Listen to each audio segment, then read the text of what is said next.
On a scale of 1 to 10, the urgency for the New York Knicks heading into Game 6 is unequivocally at an 8, if not higher.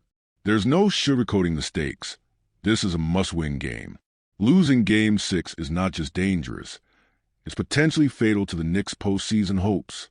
What unfolded in the previous matchup revealed deeply concerning signs, and anyone casually brushing it off with a nonchalant "they'll find a way" is ignoring the warning lights flashing across Madison Square Garden. The Knicks have to find a way, because failure to do so could result in a return trip to Boston, home to a team that thrives under the pressure of elimination and is intimately familiar with their home rims. And in this series alone, the Celtics have outscored the Knicks by a staggering 90 points from beyond the arc. That number isn't just a stat. It's a strategic indictment. Fast break points were another glaring issue, with Boston slicing to the Knicks' defense like a hot knife through butter, racking up a lopsided margin of 31-9. Transition defense was almost non-existent, with New York failing to get back in time and leaving themselves exposed. But perhaps the most jarring moment of the night came in the form of Luke Kornet, a man who, with only 16 career starts to his name and 0 playoff starts prior, suddenly morphed into a rim-protecting force reminiscent of Bill Walton in his prime. Kornet's 5-block third quarter was nothing short of surreal. 7 blocks in total, smothering everything at the rim in a dominant second half. For a role player to step in and dictate the paint like that against a Tom Thibodeau-coached team should send shivers through the Knicks locker room. What's more alarming, however, was the Celtics' offensive cohesion. With Jason Tatum sidelined, Boston's ball movement was pristine, fluid, selfless, and devastating. It's been years since the Celtics moved the ball this well. The floor spacing, the trust, the rhythm, it all culminated in a collective performance where every player touched the ball and contributed. When that kind of offensive chemistry takes shape, defenses unravel. Jaylen Brown was masterful. 26 points, 12 assists, and just 2 turnovers in nearly 38 minutes. But the damage came from all angles. Derek White splashed 7 threes, continuing a scorching stretch of 13 made triples in his last 2 games. Peyton Pritchard delivered dagger shots.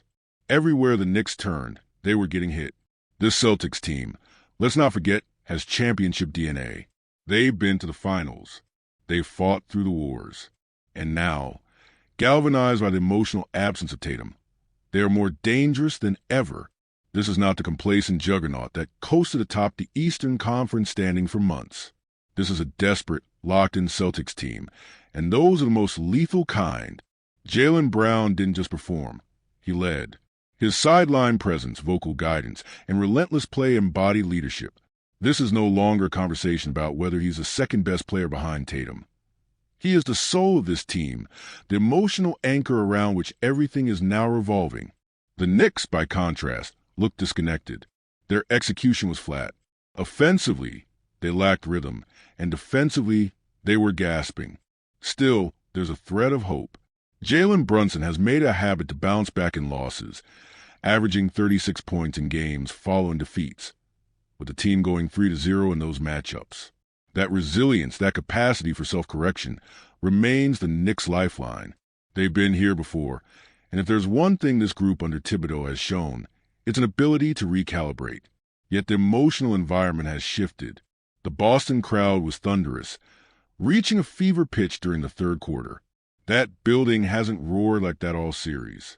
And Jaylen Brown, ever aware, called him out, demanding and receiving the type of home court support that elevates great teams to elite ones. That's the intangible factor that can tip a tight game.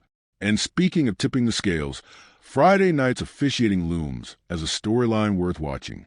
Game 5 raised eyebrows, with a whistle that at times favored New York in the first half before swinging. Physicality is expected, no guaranteed, but balance is mandatory. And if history is any indicator, Boston, reigning champions, facing elimination on their home floor, will receive the benefit of the doubt from the officials. That's not conjecture, it's precedent. The Celtics are not just fighting for survival, they're fighting for legacy. And teams in that position tend to get the calls, fair or not. The Knicks must play with the expectation that every whistle might go against them and still impose their will. Game 6 isn't just about extending the season. It's about validating this era of Knicks basketball. It's about proving they can close, not collapse. Boston has depth, talent, and a cohesion that's sharpened under pressure. If the Knicks want to avoid another trip to TD Garden, where ghosts of past collapses linger, they must bring their best, on every possession, in every hustle play, with every shot contested. The Celtics have reminded the basketball world why they are champions. Now it's up to the Knicks to remind everyone that they belong in that conversation too. This is the moment. Everything is on the line.